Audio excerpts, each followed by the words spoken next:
오늘 우리 함께 은혜의 말씀은 제세례파 운동입니다. 이것은 영어로 말하면 아나밥티즘이라는 뜻이죠. 그것은 이 아나란 말은 접속어로서 다시 그런 뜻이고, 밥티스트라는 것은 바로 그 세례를 의미합니다. 세례. 그러니까 제세례파라는 그런 뜻이 되겠죠. 좀 어려운 얘기입니다만은.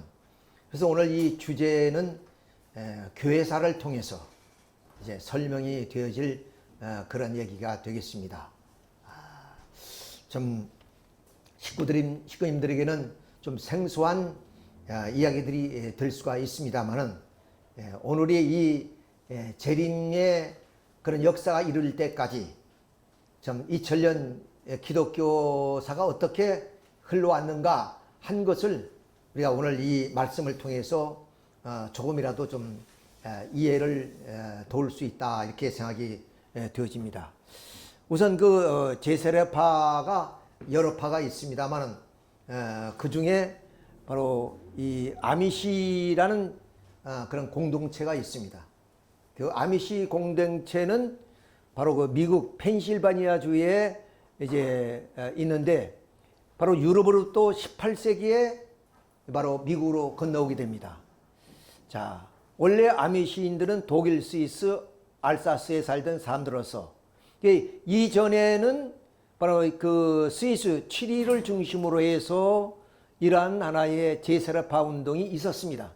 거기에 박해를 받아서 그들이 바로 이렇게 독일, 스위스 이런 데로 이제 거주를 옮겨야 되죠. 그러나 거기서도 많은 박해를 받습니다. 그래서 이러한 그 박해 속에서 미국으로 신앙의 자유를 찾아서 오게 됐고, 1737년 아미시는 최초로 미국에 도착하여 펜실바니아 주 랭카스터 시에서 정착했습니다. 1815년에 1860년 사이에 또다시 이주의 물길이었고, 아미시인들이 아이오와와 주를 포함한 20개 주로 퍼져 나갔습니다. 아미시 생명의 신앙은 스위스 제례파 재침례파 운동에서 비롯되었고, 재침례파 운동은 종교개혁에 불만을 품은 개혁가들이 시작했습니다. 다시 말씀드리면 이 아미시 운동은 이 개혁 운동의 아주 급진적인 그런 운동입니다. 그러니까 로마 카톨릭 교회에 대해서 이렇게 그 좀 개혁 운동을 했던 것이 바로 그 마틴 루터였습니다. 그 마틴 루터보다 더 개혁적인 스님이 칼빈이었고, 칼빈보다 더 개혁적인 분이 쭈빙글러입니다. 그 쭈빙글러보다 더 개혁적인 운동을 했던 사람이 아미시 신앙하는 사람들이었단 말이에요. 이런 분들이 지금 스위스에서 이렇게 그 재침례 운동을 통해 가지고 이단으로 이제 좀 비난을 받게 되고, 그래서 많은 박해 가운데 유럽을 배회하다가 결국에 좀 18세기에 미국으로 신앙의 자유를 찾아 와서 지금까지 그들은 이러한 그 아미시 신앙을 지속하고 있다 하는 얘기가 되겠습니다. 그들의 강의 그 생활은 아주 느리게 불편하지만 이대로 행복한 사람들입니다. 저도 이 좀 펜실바니아주 랭카스터에 가봤습니다. 이 사람들이 사는 그 현장을 가봤어요. 그럼 이 사람들은 그럼 전기도, 그리고 TV도 라디오도 없습니다. 전화도 없습니다. 제가 가봤더니 어느 그 마을 공동 입구에 전화기가 공동으로 쓰는 것이 있더라고요. 그러니까 꼭 급한 것이 있으면 그 공중전화를 이용하는 거예요. 그러니까 쉽게 오늘 현대 문명 가운데 전기가 없다면 아무것도 못하는 거예요.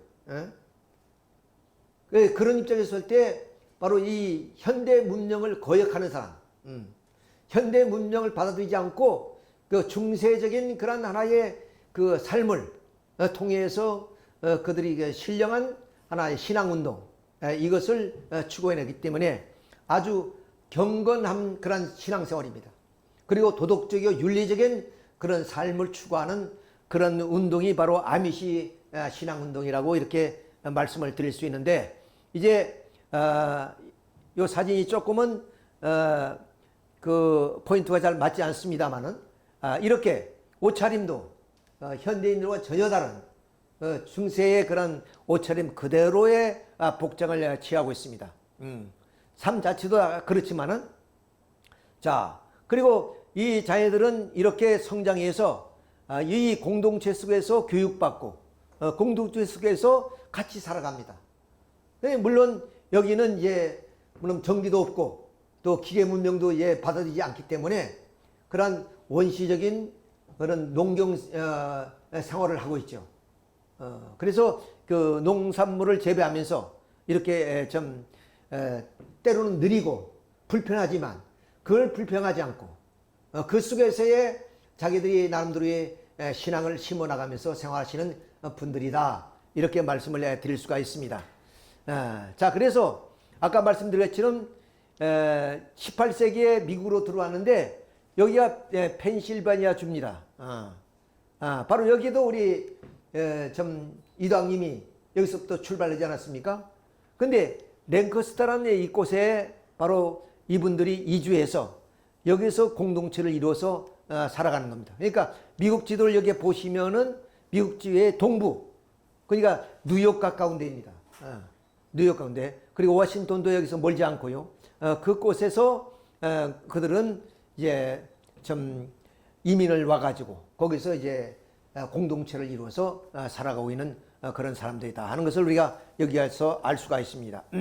그런데 그들이 이 공동생활이 어쩌면 좀 현대 문명을 받아들이지 않음으로 인해서 불편하기 때문에 많은 자녀들이 이 공동체를 탈퇴하고서 떠나갈 줄 알지만 그렇지 않습니다. 그리고 출산율이 굉장히 높아서 인구가 계속 증가하는 그런 입장에 있다는 그런 하나의 그 이야기도 있습니다. 자, 이렇게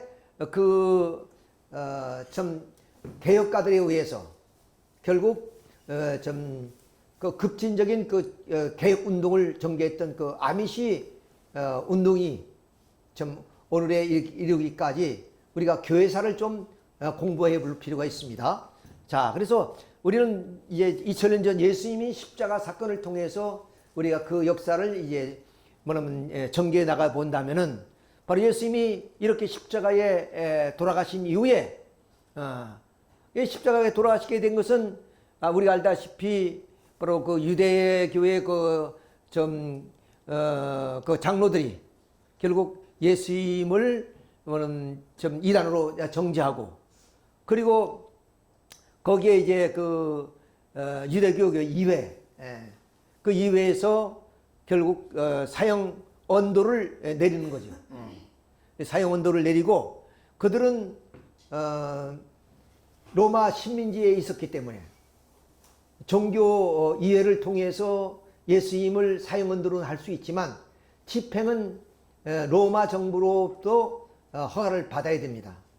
그러니까 로마의 그 총독인 빌라도에 의해서 집행을 하기 위해서 예수님을 끌고 빌라도 법정으로 데리고 간 겁니다. 그래서 이 빌라도는 예수님이 이 정치적인 하나의 싸움이 아니고 이 종교적인 어떤 갈등으로 봤기 때문에 이렇게 죽이려고 하지 않았습니다. 어떻게 보면 석방하려고 했지만은 그 유대인 장로들이 이렇게 반대로 말미암아 결국 자기의 정치적인 생명이 좀 위태로울까 봐서 결국 집행을 허락합니다. 그 말은 무슨 말이냐? 바로 로마 식민지인데 그 총독이 잘 다스려야 이 식민지가 아마는 분란도 안 일으키고 정치가 편할 거 아니겠습니까? 그런데 정치를 잘못해서 그 유대 교도들이 반란을이라도 일으킨다면 그 책임은 오직 총독에게 있기 때문에 그 총독은 그런 면에서 그 정치 안정을 위해 가지고 이렇게 유대인들의 그런 뜻을 받아들일 수밖에 없어. 그래서 예수님은 결국 십자가형을 이제 집행이 되게 됩니다.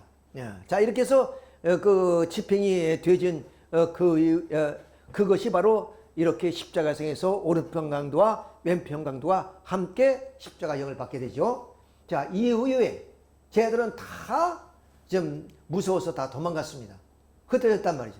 근데 예수님이 3일 만에 부활하심으로 말미암아 결국 좀 쟤들 앞에 나타나게 되고 흩어진 자들을 모아서 이제 좀 초대교회와 성령의 불같은 역사로 말미암아 이제 이 기독교 운동이 벌어지게 됐죠. 자, 이때 바울이 회심해서 그 유대 좀 교인이었던 바울이 예수님이 나타나셔서 그를 회개시키고 그가 다시 그 주님의 뜻을 이룩하기 위해서 로마로 들어갑니다. 로마로. 로마에 들어가서 이때부터 이제 그 로마는 기독교를 박해하기 시작하죠. 그것이 실제적으로 AD, 그러니까 기원 후 64년부터 64년에 어떤 일이냐면 로마에 대화재 사건이 있었습니다. 그 화재 사건을 빌미로 해서 바로 이 기독교인들이 반란을 일으켰다는 그러한 하나의 죄명을 뒤집어 써가지고 결국 기독교인들을 박해했던 거예요. 얼마 동안 400년 동안 박해랍니다. 아주 극심한 박해가 7번이나 있었습니다. 자, 이런 그 박해 속에서도 기독교인들은 순교를 할지언정 결국 주님을 버리지 않았죠.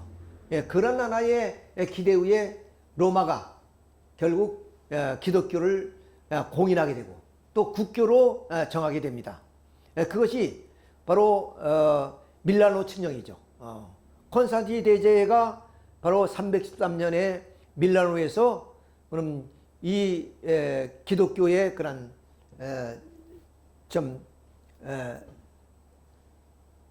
이 이단을 취소하고 정통교회로서 이렇게 발표한 것이 밀라노 칙령이죠. 밀라노 칙령. 자, 이로 말하면 기독교는 400년 동안 혹심한 박해 속에서 해방이 되었습니다. 자, 그러면서 이제 이 전 세계라고 할 만큼 이 로마 제국 속에서 기독교는 활발하게 선교 활동이 시작되죠.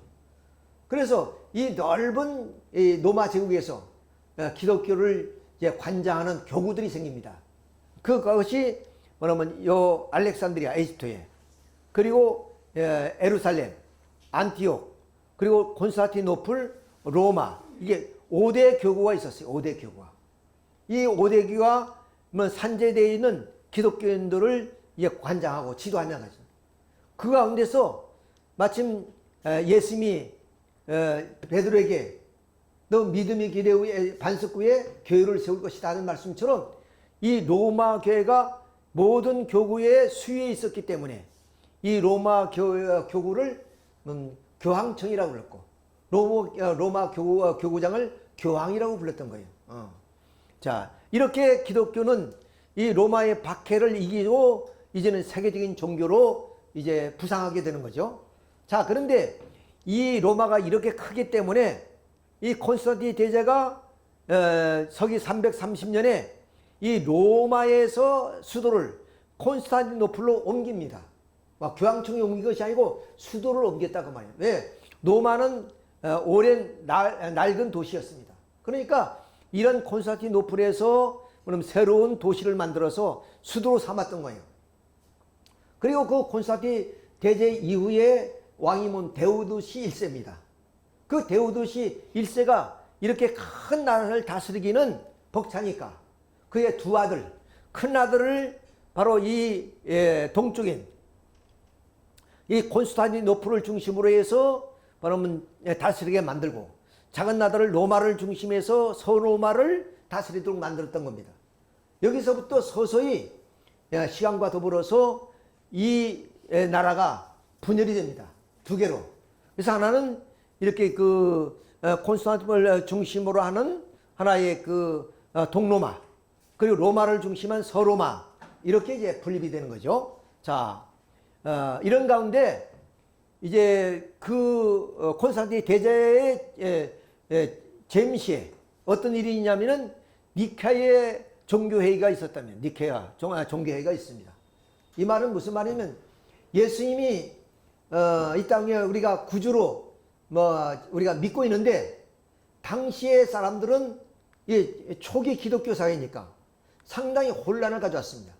이런 유대교인들은 바로 하나님은 믿었는데 그들이 그럼 구세주 메시아로 오신 예수님을 그럼 메시아로 인정하지 않고 십자가에 못 박았지 않습니까? 근데 기독교인들은 예수님을 구주로 믿게 됐단 말이에요. 그러면 그 예수님이 과연 하나님의 아들이냐, 즉 인간이냐, 그렇다면 그분이 하나님이냐, 이런 하나의 논쟁이 시작되기 시작했습니다. 왜냐면 지금까지 유대교회는 그런 것이 없다가 이 예수님이 좀 나타나셔서 3년 동안 선거에다가 돌아가셨는데 이거 예수님은 어떻게 우리가 볼 것이냐, 이런 문제가 이제는 대두되게 됩니다. 그래서 아까 말씀드렸던 5대 교구에서 많은 신학자들이 이걸 가지고 논쟁을 하는 거예요. 논쟁. 자, 근데 이게 결국에 여기 뭐 정확히 말하면 아리우스파와 아다나시파가 있는데 결국 좀 아리우스파가 정리되고 아다나시파가 결국 승리를 해서 여기에서 뭐냐면 이 삼일체론, 굉장히 삼일체라는 게 어려운 건데 그런 것이 제정이 됩니다. 니케이 종교회에서 325년이죠. 자, 여기 한번 봅시다.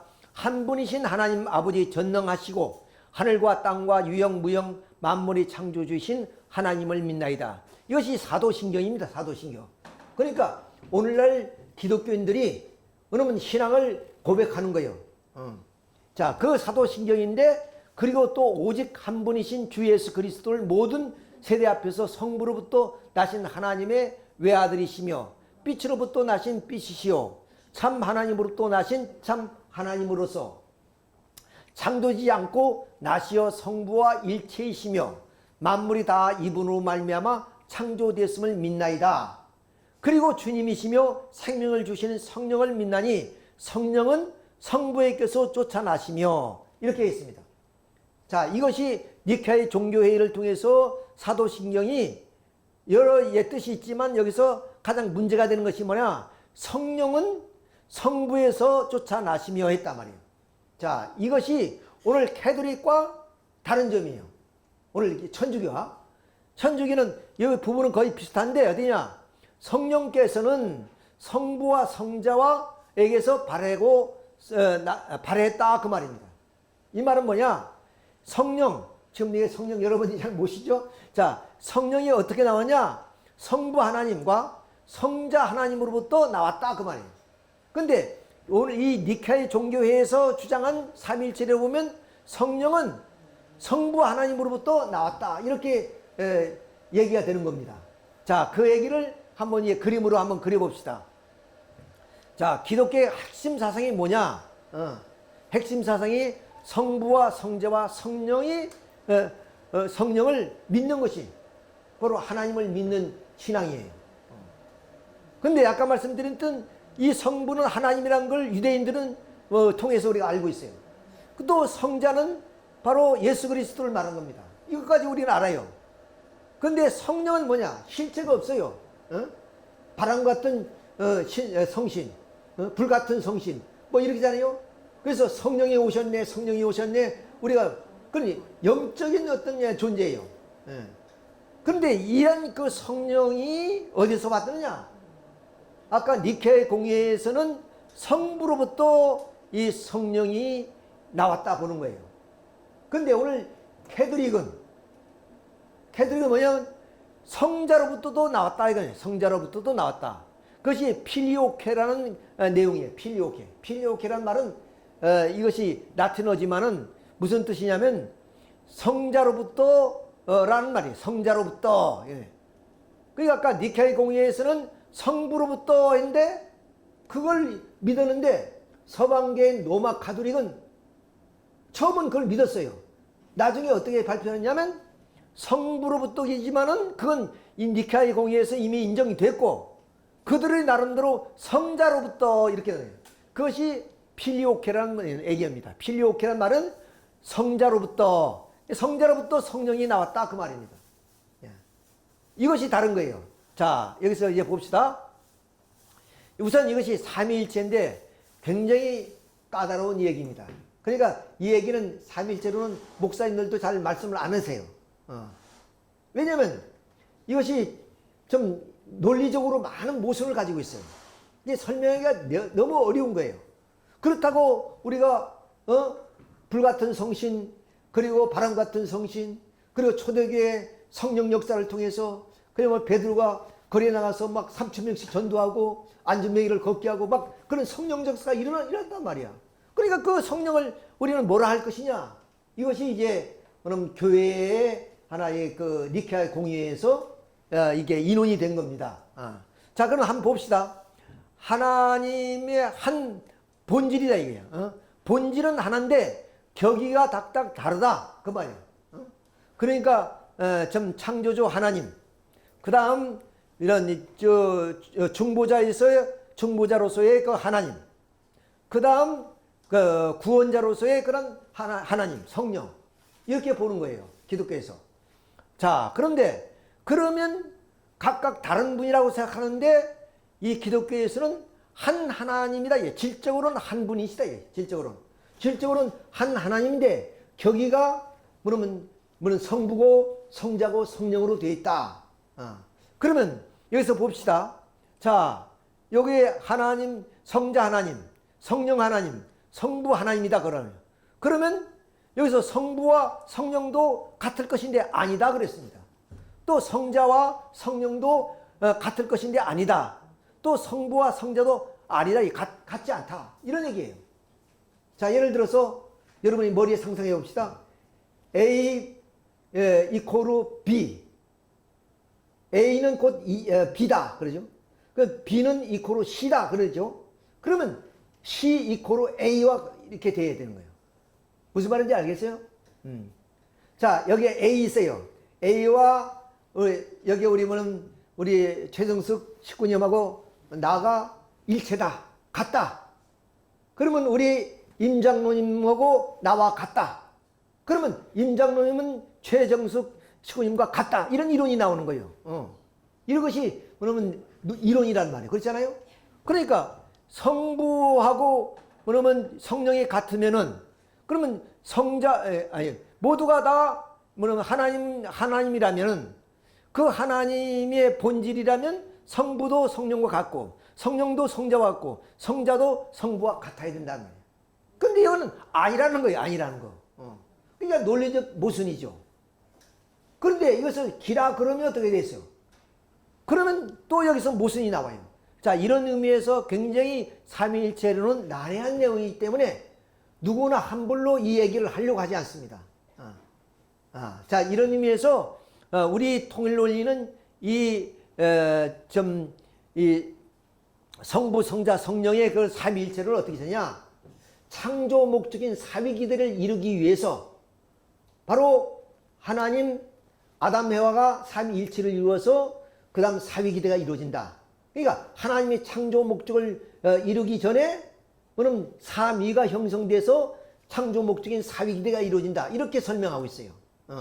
그런데 오늘 기독교에서는 그 사위기대라는 걸 잘 모르니까 이렇게 삼위일체를 설명하는데 그러면 좀 하나의 본질이신 하나님을 중심해서 성부, 성자, 성령이 그럼 격이가 각각 달리 있다. 이렇게 설명합니다. 그러니까 저도 이야기를 하면서 좀 애매모호하고 확실하게 설명하기 대단히 어려워요. 자, 이런 것을 우리가 볼 때 이렇다는 얘기예요. 이제 요것이 바로 어디냐면 니케아 종교회에서 결정된 내용입니다. 이렇게. 근데 세월이 흘러서 로마 카톨릭에서 어떻게 했냐? 요걸 엎어버렸어요. 자, 요건 바로 하나님 성부 그리고 예수님 성자 이 두 분에서 성령이 나왔다 이거 말입니다. 이렇게. 근데 아까 니케아 공회에서는 성부로부터 성령이 나왔다는 거예요. 그런데 로마 카톨릭에서는 성자로부터 나왔다는 거예요. 성자로부터도 나왔다. 그것이 필요케입니다. 그러니까 이렇게 된다는 거예요. 이렇게 두 분에 의해서 이렇게 나왔다. 이렇게 나오는 거죠. 자, 이것이 바로 좀 로만 가톨릭과 그리고 동방교회가 분열하게 된 하나의 원인이었다. 우선 그런 신학적인 하나의 내용을 통해서 이렇게 좀 다르게 되었다 하는 문제가 됩니다. 자, 이걸 더 쉽게 설명한다면, 자, 이렇게 했지. 아까 이게 니케아 공의회에서 이렇게 되는데, 그럼 이제 시간이 흐르니까 로마 교회에서는 이렇게 얘기했단 말이야. 성령은 성부와 성자와 성신에서 발했다. 그 말이 이것이 니케아 공의회다 말이야. 자, 이렇게 니케아 공의회가 이루어졌으니까, 자, 이것은 뭐냐면 다시 한번 쉽게 말하면 동방교회는, 콘스탄티노플을 중심한 동방교회는 이렇게 성령은 성부로부터 나왔다 이렇게 했는데, 아까 서방교회인 로만 가톨릭은 바로 성자로부터도 나왔다. 그것이 필요케라는 문제예요. 이 문제를 통해서 좀 로마를 중심한 그 교회가 동서교회로 분열되는 하나의 원인이 되었단 말이에요. 원인. 무슨 신학적인 하나의 견해의 차. 이렇게 분열이 됩니다.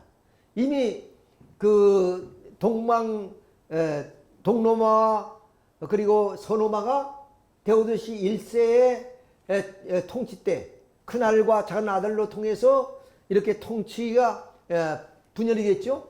그것은 이렇게 분열되거나 분단된 것이 아니라 워낙 이 로마가 크기 때문에, 그러면 그 통치를 나누어서 그렇게 통치를 했다 그 말입니다. 자, 그 다음 두 번째, 이 동로마와 그리고 동방교회와 서방교회가 나눠지게 된 동기가 두 번째가 성상 파괴 운동입니다. 이게 성상이란 게 뭐냐? 그것은 유명한 화가들이 그림 그린 거 있잖아요. 그림 그린 거. 그런 것들을 다 동방교회에서는 그것을 전부 다 파괴해버리는 거예요.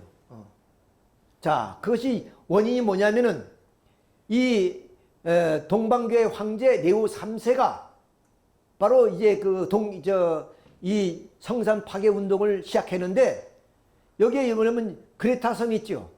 이 그레타섬은 아주 고대의 미노아 문명이 발생한 아주 찬란한 문명이 여기서 발생했던 거예요. 근데 이 근처에서 티라는 그 섬이 있어요. 이 티라는 섬에서 화산이 폭발해 가지고 이 소아시아 쪽에 뭐냐면 그 화산지가 막 뒤엎여졌어요. 그러니까 그것이 뭐냐면 여기 이제 동방교회가 어디냐면 콘스탄티노플이 이쪽에 있어요. 이만이 있단 말이에요. 서방교회는 요 그리스를 넘어서 이쪽에 있거든요. 자, 여기까지 그 화산재에 영향을 미치게 됩니다. 그럼 왜 이것이 이렇게 일어났냐? 과거는 과학이 없었기 때문에 이것은 하나님의 진노로 봤던 겁니다. 그런데 우리가 왜 하나님이 진노했냐? 우리 십계명을 보면 하나님 외에는 어떤 우상도 섬기지 말라 그랬단 말이에요. 그냥 우상으로 봤던 거예요. 이 성화들이, 이 그림들이. 이것이 우상으로 봤던 거예요. 그러니까 우상을 우리가 섬김으로 알마 이런 재난이 오게 됐다. 그래서 이 재난을 피하기 위해서 이 성화들을 전부 다 없애는 성상 파괴령이 내려지게 된 겁니다. 지금 보면은 우리가 그 캐톨릭 천주교에 가보면 그 마리아상이 있잖아요. 이렇게 마당에 마리아상도 있고, 그다음 우리가 로마 교황청 같은 거 가보면은 천지 창조의 그런 그림도 있고 많이 있는데, 동방교회는 그런 것이 없습니다. 이 좀 성상 파괴 운동을 통해서 다 없애버렸어요. 자, 이렇게 해서 이런 것이 계기가 돼서 동서교회가 분열하게 됐다 하는 운동이에요. 좀 어려운 얘기지만은, 자, 이거예요.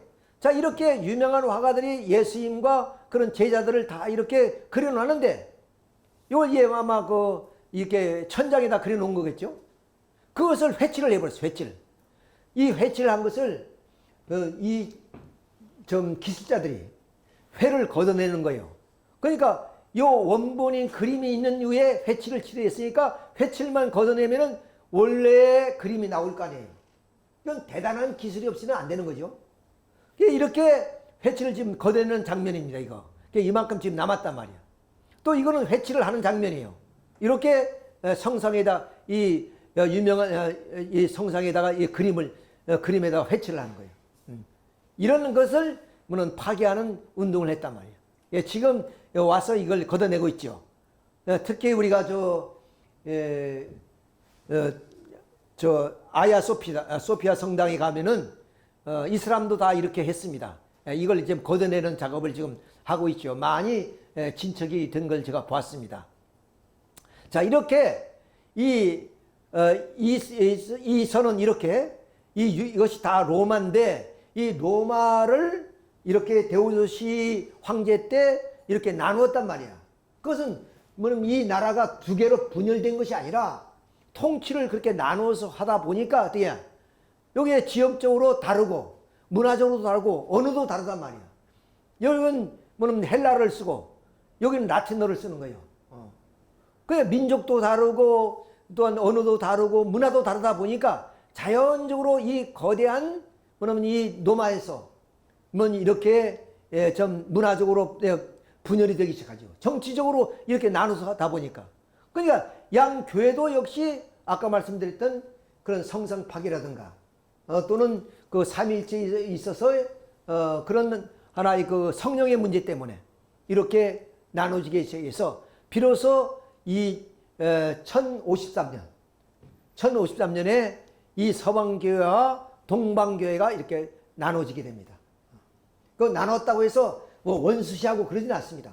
십자군 전쟁 때까지도 서로가 교류하고, 이 십자군 전쟁이 어떻게 일어나냐?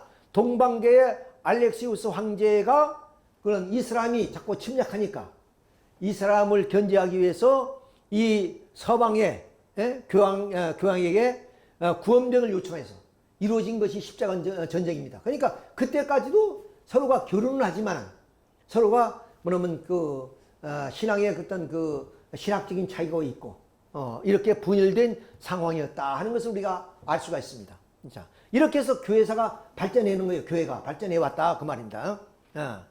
자, 그런데 이제 이 좀 유럽이 완전히 기독교가 된 것은 아까 바울이 로마로 들어와서 1000년이 됐을 때 비로소 이 유럽은 완전히 기독교가 됩니다. 그리고 이 기독교를 중심해서 중세 시대가 열리게 되죠. 그 중세 시대 사람들이 전부 다 교회당이에요. 이웃집 한 집 건너 다 교회당이에요. 그러니까 결국 우리 인간이 태어나서 요람에서 무덤까지 결국 교회 의식 속에서 우리가 살아가는 거예요. 우리는 성서는 그때 사제들이 라틴어로 되어 있기 때문에 사제들만 볼 수밖에 없어요.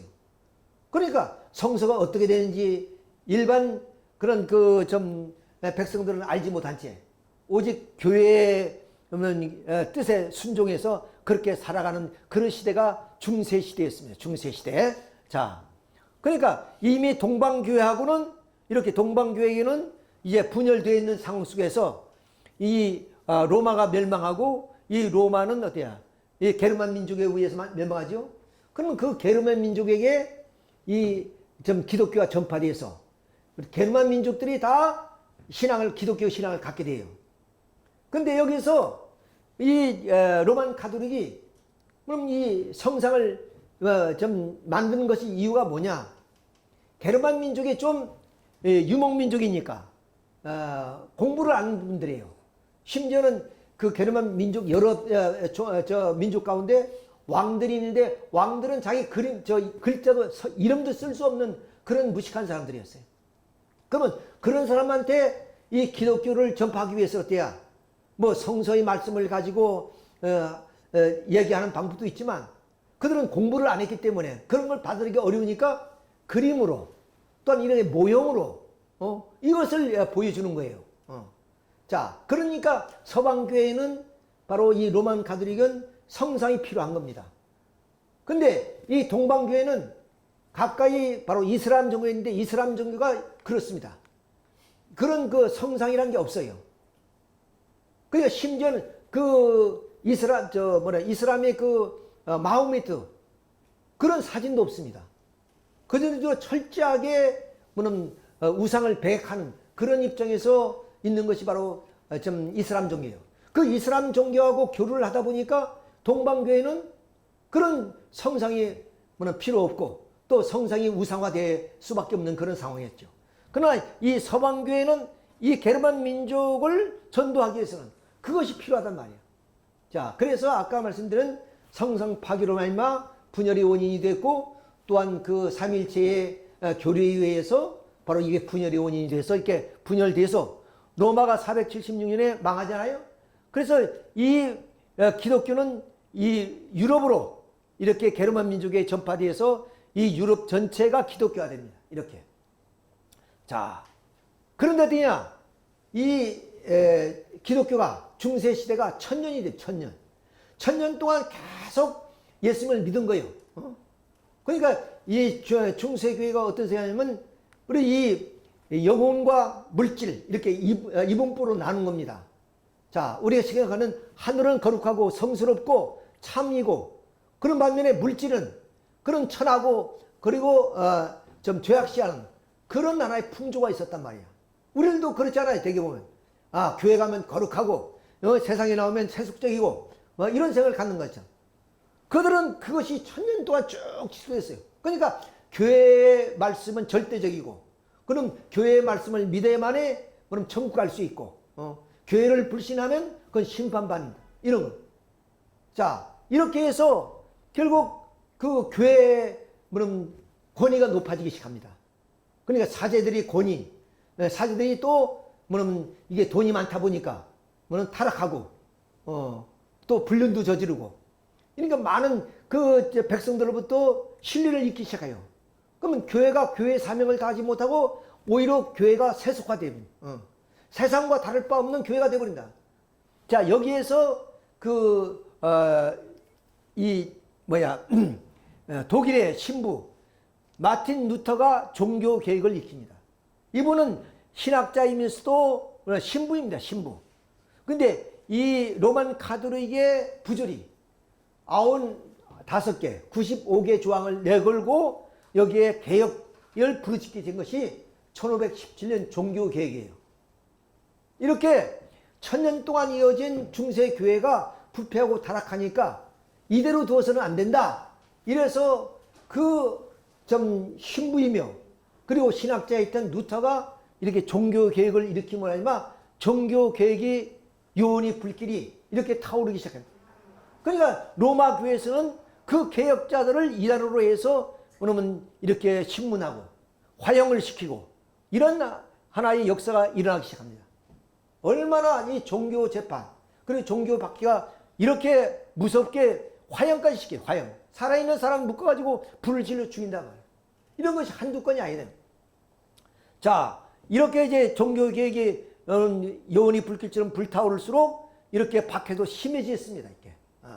자, 이렇게 박해지는데 여기서 이제 종교 개혁자들이 루터는 이렇게 독일 사람은 독일에서 그럼 이 성서가 라틴어로 되어 있는 것을 독일어로 번역했어요. 그러니까 쉽게 말하면 종교 개혁을 일으킬 수 있는 것은 뭐냐? 성서가 번역되기 때문에 가능했던 것이고 그 번역되어서 성서를 옛날에는 그 수기로 적었단 말이야. 근데 인쇄술이 발달했어요. 구텐베르크의 인쇄술에 의해서 찍어내면 성서가 되어지는 거예요. 아까 말씀드렸지 사제들은 라틴어로 되어 있는 성서를 사제들만 봤기 때문에 백성들은 성서가 어떻게 되는지도 몰라요. 그러니까 이제 지금까지 중세교회는 교회 중심한 신앙생활을 했어요. 절대적으로 교회에 순종하고 복종해야만이 복받는다고 생각했는데 이제 이 개혁자들은 어떻게 하냐? 아니다. 교회 중심한 우리 그 신앙이 아니라 성서를 중심으로 한다. 성서 말씀이 예수님 말씀이고 하나님 말씀이니까 성서대로 우리가 살아야 된다. 그러면 그 성서를 봐야 될 거 아니에요. 그래서 이 루터는 독일어로 번역을 합니다. 그래서 그것이 인쇄를 통해서 많은 사람에게 익혀지게 되죠. 그러니까 이 종교개혁은 결국 성서 번역 역사다 이렇게 얘기할 수 있습니다. 자, 이렇게 해서 비록 이 유럽 북부지방으로 덴마크라든가 스웨덴이라든가 노르웨이라든가 이런 쪽으로 많이 퍼져나갔습니다. 근데 이 루터 이어서 이 프랑스에서 장 칼뱅이라는 사람이 이 칼뱅은 어떤 사람은 오늘 장로교의 그런 창시자입니다.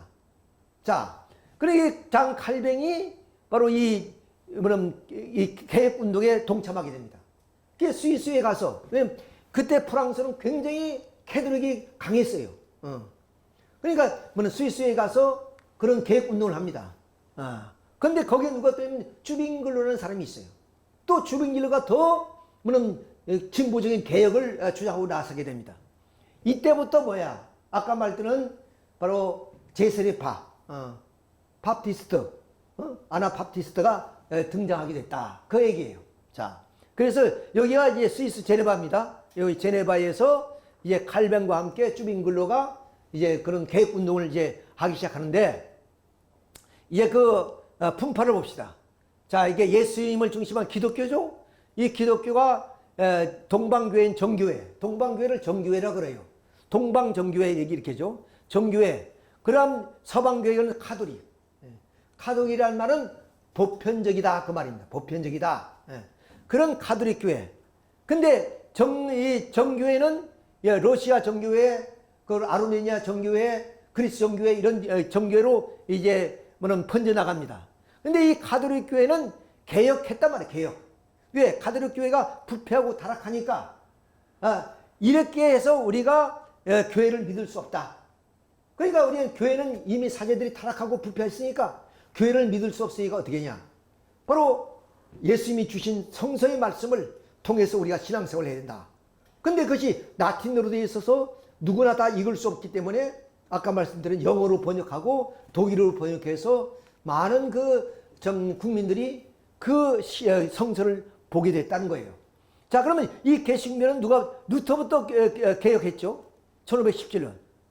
그 다음 이제 짱 칼빈 일어났고, 그 다음에 영국에서는 성공회라는 게 이루어져요. 성공회. 이 성공회를 통해서, 그러니까 성공회라는 것이 뭐냐면 영국 내에서 바로 이 개혁 운동을 한 겁니다. 종교 개혁을 한 거예요. 종교 개혁해서 그 성공회란 그 영국 교회가 탄생했는데, 영국 교회가 다시 이것이 분열된 것이 뭐냐? 성공회, 감리교회, 침례교회가 나옵니다.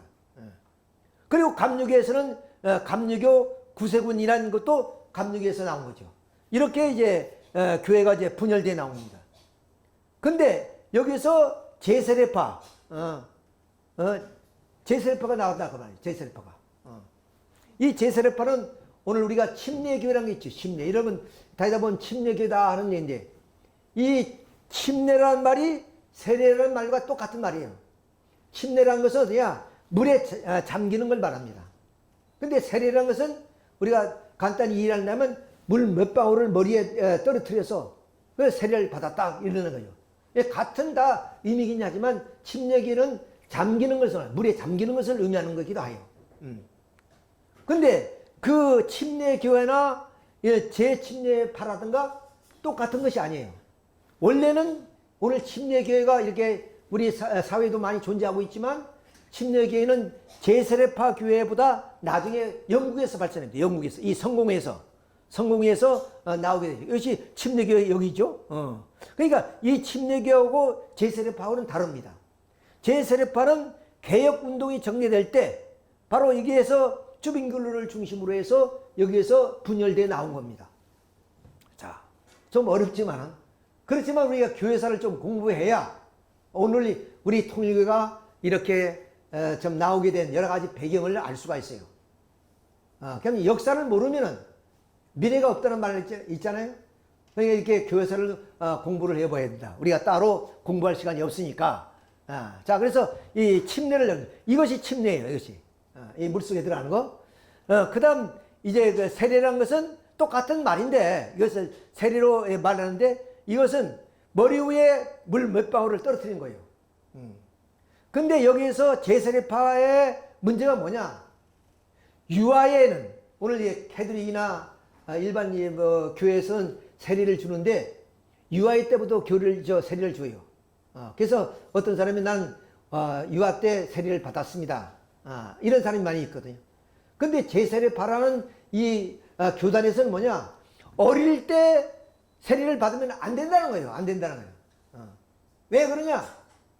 세례라는 것은 구원의 그런 표시이기 때문에, 구원의 표시이기 때문에 어릴 때 내가 아무것도 모르는데 세례 받아서 내가 구원받았다? 이건 말이 안 된다는 거예요.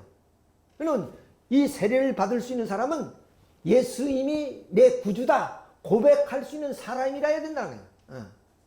그러니까 예수님을 구주로 고백한 사람에게 그러면 세례를 줘야지, 자기 의지도 없는 어린아이한테 세례를 주면 그건 무효다, 그런 얘기예요.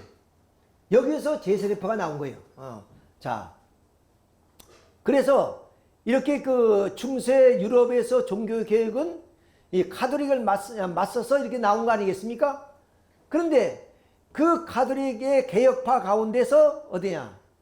보다 그런 급진적인 그런 하나의 개혁을 주장했던 사람이 바로 이 제세례파인데, 그런 유아에서 뭐냐면 그 세례를 주는 것은 좀 의미가 없다 그 말입니다. 그래 어디서 그때 당시에 그 스위스를 중심해서 전부 다 이제 다른 이제 뭐는 예를 들어서 좀 루터파라든가 개혁파들이 다 어린아이한테 다 세례를 주었잖아요. 왜? 어머니가 좀 예수를 믿었으니까 그 어머니의 예수의 믿음에 의해서 태어난 자녀도 그러면 그런 세례를 받을 자격이 있다는 거예요. 일반 교회에서는. 그런데 아까 제세례파에서는 그럼 사람이 성인이 돼서 예수 그리스도를 뭐냐면 구주로 고백한 그런 신앙 있는 사람에게 세례를 줘야지, 아무 의지도 없는 사람에게 세례를 준다는 것은 그건 무의미하다 그런 말이에요. 그러니까 결국에 갓난아이는 죄가 없고 스스로 판단할 수 있는 성인이 돼서 세례를 받아야 된다는 것이 제세례파의 주장입니다. 자, 그런데 아까 말씀드렸던 칼뱅주의는 어때야? 부모의 신앙을 통해서 어린아이에게 세례를 베풀 수 있다는 겁니다. 이것이 다른 점이에요. 자, 그래서 제세례파하고 이 개혁교회 간에 갈등이 생깁니다. 자, 갈등이 생기는데 이제 그 스위스 츄리히라는 그런 도시에서 여기서 이 제세례파는 뭐냐? 바로 주빈글루의 그런 제자들입니다. 주빈글루를 중심해서 좀 개혁운동을 하는데 가만히 성서 공부를 해보니까 아니 어린애들은 아까 말씀드린 아무런 의지도 없는데 뭐 예수님을 신앙 고백도 하지 않았는데 그런 사람한테 세례를 주면 무슨 의미가 있느냐?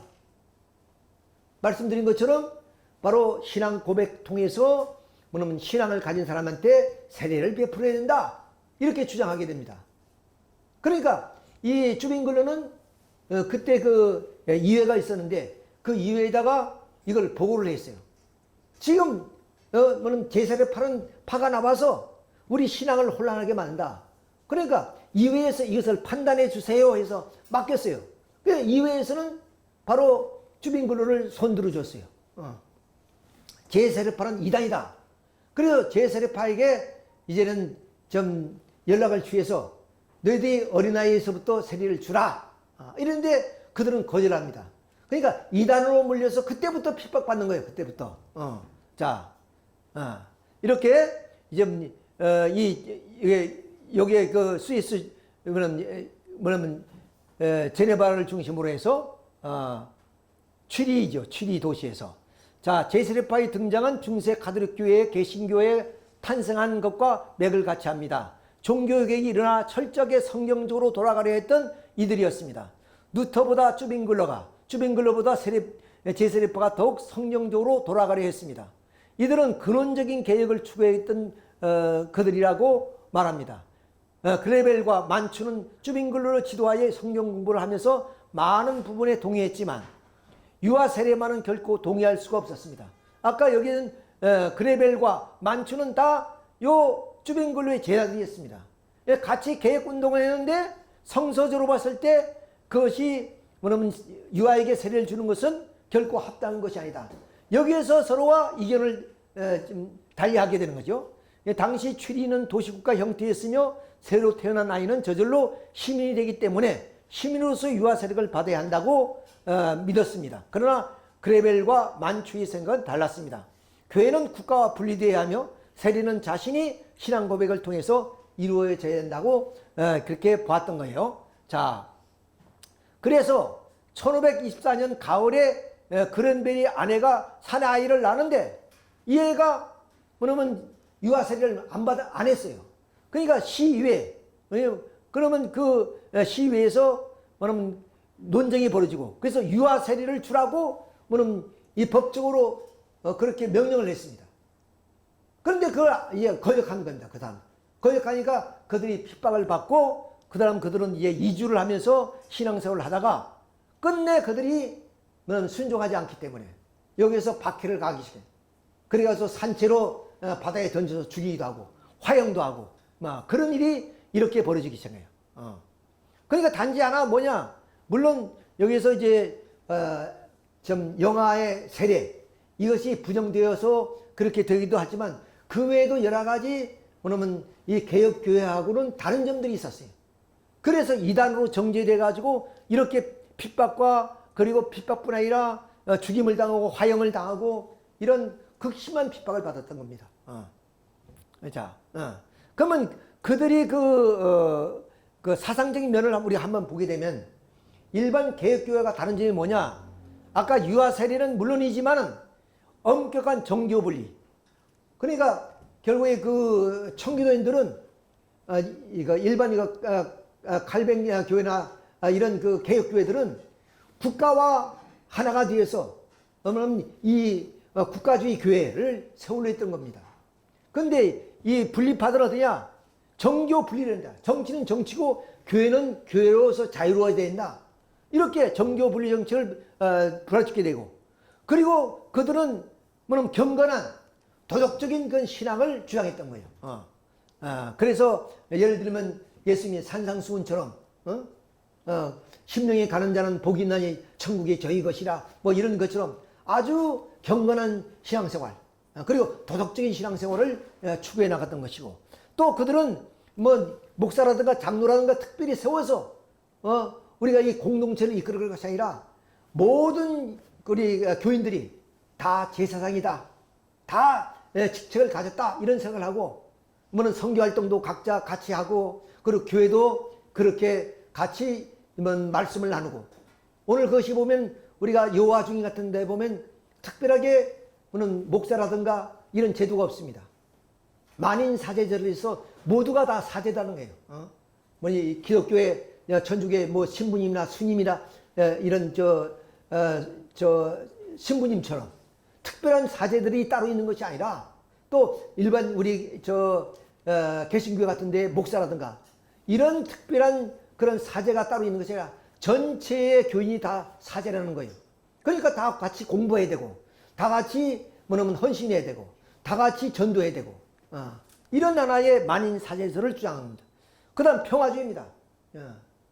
그럼 예수님이 그야말로 칼은 칼로 망한다는 그런 말씀대로 우리는 칼들을 취할 수도 없고 총을 들 수도 없고, 그래서 군대도 안 가요.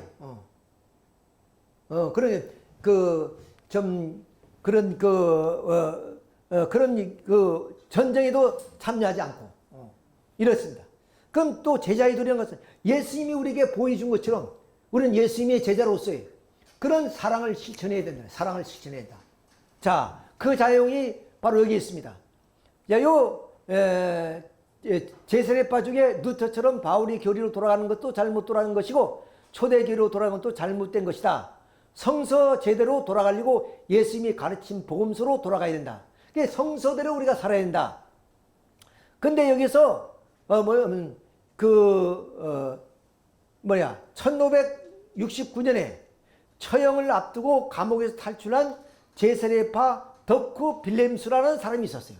이 사람이 덕후 빌렘수라는 사람입니다. 이 사람이 탈옥을 내서 도망가는데 아마 형사쯤 되겠죠. 형사가 쫓아오다가 그 물에 빠졌어요. 죽게 생겼습니다. 그래, 이 사람은 범죄자 아니요? 도망가야 자기가 살 건데, 아니 뒤쫓아온 형사가 물에 빠져 죽게 생겼으니까 가서 그를 건져냅니다.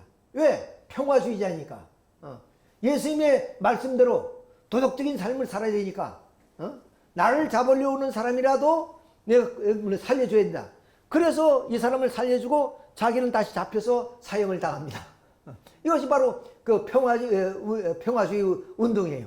이렇게 했단 말이에요. 이렇게 평화운동으로 이렇게 철저하게 경건하고 도덕적인 삶을 추구했던 사람들이 바로 이렇게 좀 제세례파 그런 교인들이다 하는 것을 알 수 있습니다. 그래서 아까 말씀드렸지, 이렇게 뉴욕에 가까운데 버지니아, 펜실바니아의 랭커스터에서 그들은 이렇게 전통을 지키면서, 그런데 이런 그 아나바프티스트들이 파가 있어요. 이것이 지금 오늘 말하는 그 아미니시파하고 그다음 후터라이트파고 메노나이트파가 있습니다. 근데 오늘은 이 아미시파에 대해서 말씀을 드리게 되는 겁니다. 좀 시간이 흘렀으니까 빨리 가겠습니다. 자, 그래서 그들이 그 신앙은 500년 이렇게 전통을 그대로 지금도 지키면서 살아가고 있습니다. 자, 그래서 그들은 그 옛날 그대로의 복장을 통해서 공동생활을 하고 있고, 그리고 자동차도 좀 다 거부하고 마차로 끌고 다니는 마차, 전기도 사용하지 않고, 이게 오랫동안 이란 하나의 생활을 고집하면서 살아가고 있는 사람들이 아미시 공동체다 하는 것을 우리가 알 수 있습니다. 자, 그래서 옛날 전통 복장을 취하는 거죠. 오늘 이런 문명사회에 자가용도 사용하지 않고, 전기도 없고, 물론 TV도 그리고 라디오도 어떤 것도 없습니다. 전화도 없습니다. 이렇게 옛날 그대로의 모습을 이렇게 영위하면서 살아가고 있는 그런 나라의 좀 신앙인들이 바로 아미시 공동체다 하는 걸 알 수 있습니다. 이거는 지금 학교에 가는 겁니다. 도시락 싸가지고 이렇게 학교에 가는 경우, 이 사람들 또 대개는 또 맨발로 이렇게 신발 신지 않고, 물론 건강을 위해서인지 모르지만 그렇게 다니는 분들도 있습니다. 뭐냐면 이 무릎도 내놓지 않고 이렇게 좀 밑에까지 내려오는 치마를 입고 이렇게 생활하고 있고, 근데 이분들이 출산율이 굉장히 높습니다. 그러니까 인구가 자꾸 증가되는 거죠. 이민 온 그 인구에 비했을 때 많이 증가되고 있다. 그러니까 이런 분도 우리나라에 좀 이민을 시켜서 이분들이 해결 많이 나면 인구가 늘어날 것인데, 그러니까 아까 서두에 말씀드린 것처럼 느리고 불편하지만 그걸 감수하면서 그것을 미덕으로 삼고 살아가는 사람들입니다. 우리 같은 사람은 뭐 답답하고 불편해서 다 걷어치우고 그야말로 빨리빨리 이렇게 하지만은 이 사람들은 그런 것도 아니에요. 현대 문명을 거부하는 그런 삶을 살고 있다 하는 것을 알죠. 농사를 직접 지어요. 주로 내가 가보니까 들이 아주 광량하게 퍼져 있는데 다 하는 것이 물론 가래공업도 있겠죠. 여기서 유명한 것이 뭐냐면 가구를 직접 손으로 짜더라고. 그러니까 이렇게 그 수작품으로 만든 거니까, 그러니까 이제 비싸고, 또 그걸 이제 뭐냐면 좋아하는 사람들도 있죠. 그렇게 해서 팔기도 하고, 이렇게 주로 농사를 지는데 이렇게 트랙터도 사용하지 않고 이게 말로 가지고, 여기는 소는 안 보이더라고. 소. 우리가 보통 밭갈이는 소로 하는데 이 사람들은 말로 해요. 말로. 이렇게 해서 아마 이렇게 좀 야채도 재배하고, 그 수확처럼 아마 밀을 수확하는 모양이죠. 이렇게 여자들도 직접 농사일을 합니다. 이렇게 아주. 그게 자기의 전통이죠. 근데 이 사람들이 그러면 교육은 중등 과정만 해요. 그 자체적으로 가정에서 또는 그의 공동체 어느 장소에서 이제 그 교육을 하는데 중학교 과정까지만 합니다. 그 이상 더 학교도 없고 교육을 안 시키죠. 그 다음 이 사람들이 이제 그 성인이 되면은 일단은 사회로 다 보내요. 그래서 선택권을 줍니다. 아까 말씀드렸죠. 신앙도 자기가 신앙을 있을 때 세례를 받아야지. 자기가 의지도 없는데 신앙을 세례를 받는 것은 무의미하다는 거죠. 그것처럼 자기의 선택권도 자기 의지에 의해서 선택합니다. 그러니까 세상으로 나가서 세상의 그 견문을 넓혀보고 세상의 문화를 접해와서 좋으면 거기 살고 그렇지 않으면 다시 돌아오는 거예요. 근데 약 90%가 돌아온답니다. 또 예를 들면 우리가 신부 스님들도 그렇습니다. 저희 조카가 생질이 바로 그 신부고 진료가 수녀인데, 이런 일단 그 신부 수업, 수녀 수업을 마치면 일단 가정으로 돌려보내요. 그래서 가정에서 이젠 생활해 보면서 내가 다시 그럼 그 본래 그런 하나의 신부로 돌아가고 싶다 할 때 들어오면 그때 비로소 신부 수녀가 되는 거예요.